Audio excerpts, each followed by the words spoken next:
Bonsoir, la Ligue des Champions pour les féminines, eh bien c'est reparti. Elles disputeront leur match aller de 8e de finale de Ligue des Champions mercredi soir face à l'Ajax d'Amsterdam.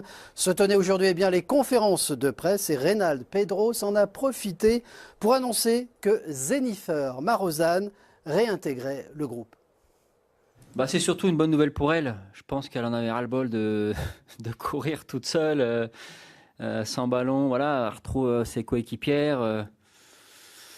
Il n'y a rien de mieux pour le moral déjà. Et puis après, on sent qu'elle a énormément d'envie. Voilà. Donc, et puis ça me fait une option supplémentaire de grande qualité pour faire mes choix. Et la Coupe d'Europe arrive à point nommé. Et on connaîtra demain le groupe définitif. Alors dans quel état physique sont les Lyonnaises après la rencontre face à Montpellier ? On a un groupe qui est de qualité, qui est compétent. Donc, c'est à nous, encore une fois, de bien se préparer, de bien récupérer. Parce qu'il y a, je le dis, il y a de la fatigue. Mais à partir du moment où aujourd'hui, c'est un peu plus cool, à partir du moment qu'on prendra l'avion demain pour aller à l'Ajax, c'est sûr que les têtes seront déjà bien concentrées pour le match de mercredi. Parce que je le dis, on est des compétitrices et il n'y a que ça qui nous anime. Donc, jouer les matchs tous les 3 jours, ça ne dérange pas. Mais après, il faut un peu soulager le corps par moment. Allez, autre question. Mais à l'entraîneur, a-t-on besoin d'enclencher un levier pour motiver ? Je pense que c'est tout ce qui se passe autour. Chez les garçons, c'est pareil. Tout ce qui se passe autour, l'environnement... l'organisation, voilà. Donc, tu sais que c'est un match important de Coupe d'Europe. En plus, on joue une équipe pas inconnue, mais qu'on a très peu joué ces dernières années. Donc, ça change aussi pour nous, mais c'est bien. C'est bien, ça nous fait aller dans un grand club. L'Ajax, c'est quand même une référence. Donc, je pense que les filles ont hâte d'y être. Nous aussi. Mais ça risque d'être un bon match. J'avais dit que c'était une semaine très importante. On l'a bien démarré. On reste leader. Et puis maintenant, il faut bien négocier ce premier match aller de Coupe d'Europe. Et ces jeunes femmes partiront demain matin pour les Pays-Bas et s'entraîneront en fin d'après-midi. Des Lyonnaises qui se sont imposées face à Montpellier dimanche, une victoire importante dans la course au titre.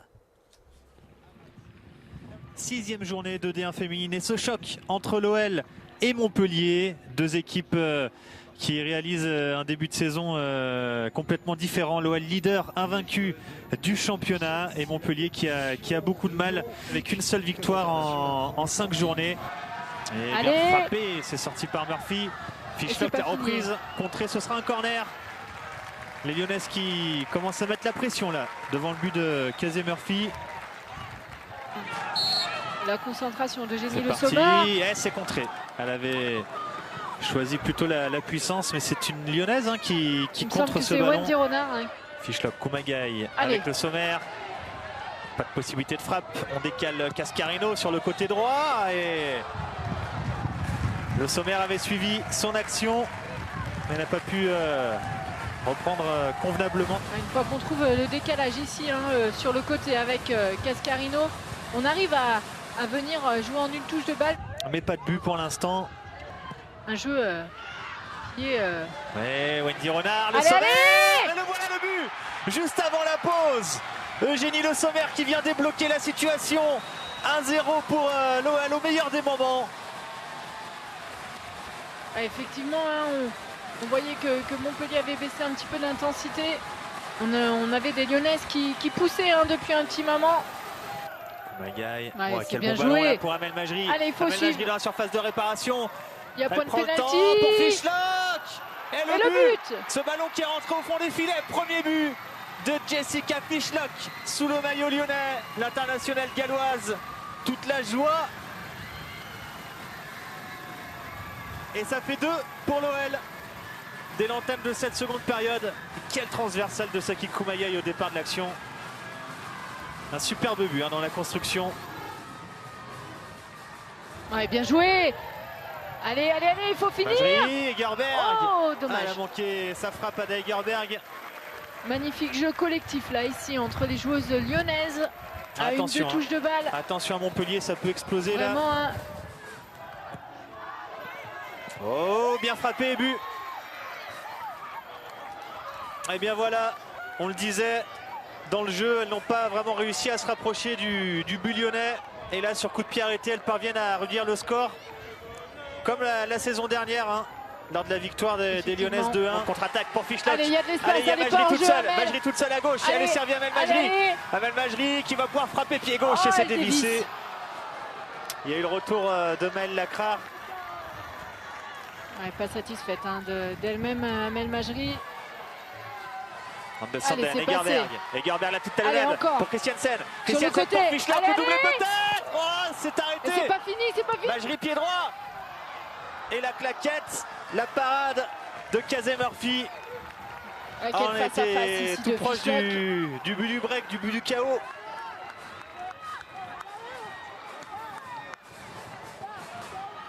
Eh ben non, superbement donné ici. Hein. Pas beaucoup de Lyonnaises là dans la surface de réparation. Allez, tiré deuxième Wendy poteau, Renard. on cherche Wendy. Oh, Egerberg, Oh, là-bas. la transversale, Fischlock, Christiansen, c'est encore dégagé. Et bien voilà, victoire de l'OL face à Montpellier, 2-1. On n'ira pas jusqu'à dire que c'était dans la douleur, mais ça a été un petit peu chaud en seconde période avec la réduction du score de Montpellier. Mais les Lyonnaises ont tenu bon, elles auraient même pu inscrire un troisième but. Victoire très très importante de l'OL face à l'une des grosses équipes du championnat, certes mal en point, mais qui a montré de belles choses cet après-midi. Et l'OL eh bien, récupère sa place de leader du championnat avec 2 points d'avance sur le PSG. Très belle opération de la part des joueuses de Reynald Pedros. Allez, les résultats de cette 6e journée de championnat. Le Paris FC, vous le voyez, se défait facilement de Rodez. Bordeaux est tenu en échec par Guingamp. Le PSG s'impose chez la Lanterne Rouge Metz. Lille et Fleury. Pas de but au classement. L'OL, c'est tout simple, 6 matchs. 6 victoires, donc leader. Le PSG reste à 2 longueurs. Bordeaux 3e, déjà 7 points des Lyonnaises. Montpellier 10e avec 4 unités de plus que la Lanterne Rouge. Pas de match pour les pros, le groupe était de repos ce week-end à part les internationaux. Et ce matin, eh bien, c'était la reprise. Et comme vous le voyez sur ces images de Guillaume Gage, eh bien, les gardiens ont laissé les gants et sont devenus le temps de la séance des joueurs de champ, comme Martin Terrier ou encore Marcelo. Les gardiens et les garçons en même temps ont laissé les gants et sont devenus le temps de la séance des buteurs immérites. Ils ont renforcé le groupe Light en raison des matchs internationaux. 14 hommes présents avec en plus quelques joueurs de National 2 comme Paul de Varver. Travaille entre autres sur la finition devant le but et la conservation. Prochain entraînement demain et ça sera à huis clos. Les autres équipes lyonnaises étaient en action comme les U19 qui se sont imposées à Reims sur le score de 3-0. Pas de but, regardez, en première mi-temps. L'ouverture du score survient en seconde mi-temps sur cette action conclue par Esteban Le Paul, parfaitement lancé. 22 minutes plus tard, l'OL double la mise par El Hadj Koli qui était entré en jeu. 2-0 pour les Lyonnais. Et ce même El Hadj Koli inscrit un second but pour son compte et le 3e pour le groupe de Stéphane Roche et Gilles Rousset. 2e victoire consécutive le week-end prochain à réception de Strasbourg. Et à l'issue de cette nouvelle victoire, Ibam Touré est allé à la rencontre d'un entraîneur satisfait, mais presque.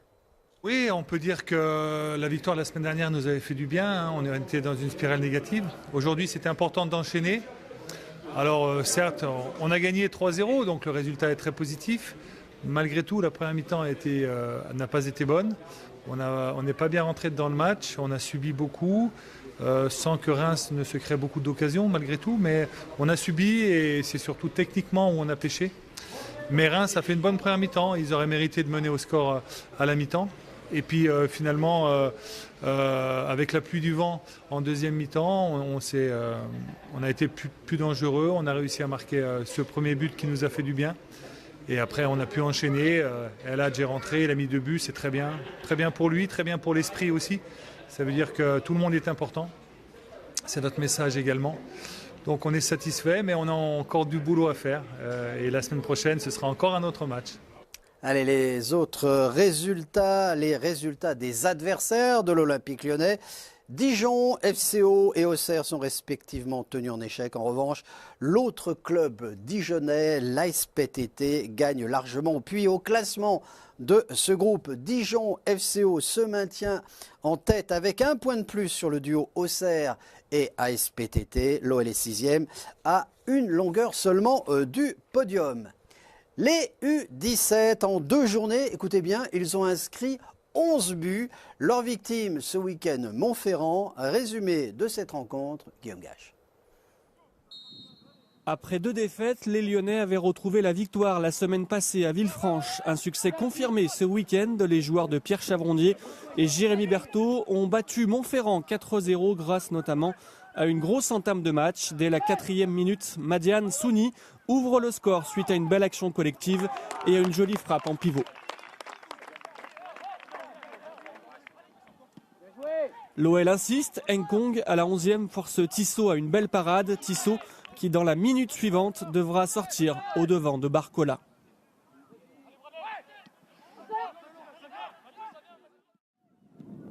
L'OL ne fait pas le break et Montferrand s'enhardit. À la 23e, Teuil manque le cadre. Puis 2 minutes plus tard, Alexer obtient un pénalty. Antoine Verdine prend ses responsabilités mais trouve la transversale. L'OL s'en sort bien et à la 41e, Barcola réussit l'enchaînement parfait. L'attaquant rouge et bleu trompe Tissot. L'OL double la mise juste avant la mi-temps, mais c'est insuffisant pour satisfaire les Lyonnais. L'entame a été assez intéressante puisqu'on marque au bout de 3 minutes. Après, c'est vrai qu'on a, pour ma part, je pense qu'on a subi un peu trop de situations contre nous. Il y a un fait de jeu de leur part où ils loupent leur penalty, donc ça fait qu'à la mi-temps on revient 2-0. C'est vrai que ce fait de jeu est quand même assez important puisque la première mi-temps dans le contenu était assez bas. Le coach nous a un peu remonté parce que on gagnait, on avait subi un penalty et puis dans le jeu c'était pas exceptionnel, donc il nous a dit de faire mieux dans le jeu et de continuer et de rien leur laisser, quoi. Un but en début de match, un autre juste avant la pause et un 3e au retour des vestiaires. L'OL maîtrise le scénario à défaut de maîtriser pleinement le match. À la 48e, Nassim Benaïssa est à la conclusion d'un joli mouvement côté gauche. L'OL tue le match, Montferrand ne s'en relèvera pas et encaissera même un 4e but à la 64e. Da Silva obtient un pénalty transformé par Barcola.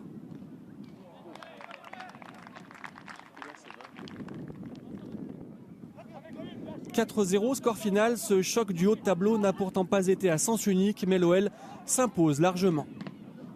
Le scénario du match fait qu'on gagne 4-0, mais on aurait aussi bien pu faire match nul. Mais on va retenir la victoire. Pour travailler, c'est beaucoup mieux. Et on retient surtout aussi la réaction qu'ils ont eue en deuxième mi-temps dans le jeu et aussi au niveau des buts et des situations qu'on a eues. Et on regarde ensemble bien les résultats de ce groupe CDU17. Le FC Lyon poursuit sa série de victoires et une 7e. C'était ce dimanche face à Villefranche. Saint-Étienne ne fait pas de détails face à Monceau. 6-2, petite victoire de Saint-Priest, mais victoire au classement. Le FC Lyon conserve toujours 5 points d'avance sur son dauphin, l'AS Saint-Étienne. L'OL est 4e à égalité de points avec Saint-Priest et Auxerre. Prochain adversaire des Lyonnais, Annecy, qui est en 10e position. Quelques résultats de l'académie. Regardez, la réserve féminine s'impose sur Grenoble 2-1. Victoire des U17 R1 à Chambéry. Et puis les U19 filles s'inclinent à mes yeux face à Dijon. Et puis maintenant, un moment émouvant, une visite émouvante, la famille d'Angèle Rambert, un attaquant redoutable dans les années 1960-1970. Il était à l'Olympique lyonnais. Sa femme et 2 de ses enfants sont venus découvrir le musée de l'OL. Ils sont arrivés ce matin, ils sont venus se rappeler d'un mari, d'un père, d'un joueur à la double nationalité argentine et française, disparu trop tôt à l'âge de 47 ans. Reportage, Kevin Chifflet et Yvon Marcelin. Et moi avec Angèle, c'était tout pour moi à Lyon. Je me suis mariée, je suis arrivée à Lyon et c'est mes plus grand choix, c'était mes plus jolies années, je les ai passées ici. Moi je suis partie en 70. Maintenant, c'est la deuxième fois que je reviens. Pour moi, Lyon, c'était très important. Surtout, je suis avec toute ma famille. Très, très bien, très émue, très content de retourner à Lyon. C'était un voyage très long, mais nous étions très, très contentes et enthousiasmées. Et puis, pour moi et pour ma mère, bien sûr, bon, c'est revoir l'histoire, rentrer à Lyon, et c'est très émouvant. Je pense qu'on va se souvenir beaucoup de mon père. Il va être beaucoup nommé et ça va être, bon, pour nous, ça va être très, très... C'est un rêve, alors, très émouvant. Siempre esperamos que nuestra llegada a Francia se dé de esta forma, de poder venir con la familia. Yo había tenido la posibilidad quizás de poder venir solo en otro momento, pero siempre esperé poder venir con la familia para poder compartirlo juntamente con ellos y poder disfrutar de todo lo que puede llegar a ser el conocimiento que uno pueda llegar a tener en base a lo que logró mi padre. Allez, tout de suite après ce journal à 19h, un extra consacré à la visite de Jennifer Marozan et de Ferland Mendy au Mondial de l'Auto qui a fermé ses portes hier soir. Extrait. Viens avec moi, présenter la voiture. Salut. Bonjour. Oui, ça va? Enchanté. Oh, c'est magnifique. Je crois que les filles vont être contentes de la nouvelle voiture. Allez, gaz. Oui, c'est parti. Salut. Salut, enchanté. Salut. On y va, gaz.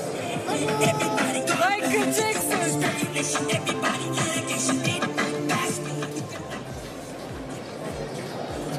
Elle est pas contente. Les filles vont être contentes d'avoir la nouvelle voiture. Oui, c'est magnifique, c'est très joli. C'est mieux que la I20? Oui, c'est mieux. Yeah, it's better, it's bigger, and we're really comfortable to sit. So I like it. Seul petit problème de cette voiture, c'est qu'elle est d'une couleur un petit peu bizarre. Avant de se quitter, depuis dimanche exactement, le Groupama Stadium est en ébullition et le président Aulas en a été le témoin, non pas pour un match, mais pour un salon professionnel Innoftech 3.0, sous l'égide de MDA, partenaire majeur de l'Olympique lyonnais. 180 stands à visiter. Les plus grandes marques étaient présentes, multimédia, literie, cuisine ou encore électroménager. Fin de ce salon gigantesque, et bien ce soir. Fin de ce Flash Info, on se retrouve demain à la même heure, une édition presque entièrement consacrée à ce 8e de finale aller de Ligue des Champions. On sera bien sûr en duplex, en direct avec Olivier Tolakides qui sera là-bas du côté de l'Ajax Amsterdam. Allez, ciao, bye.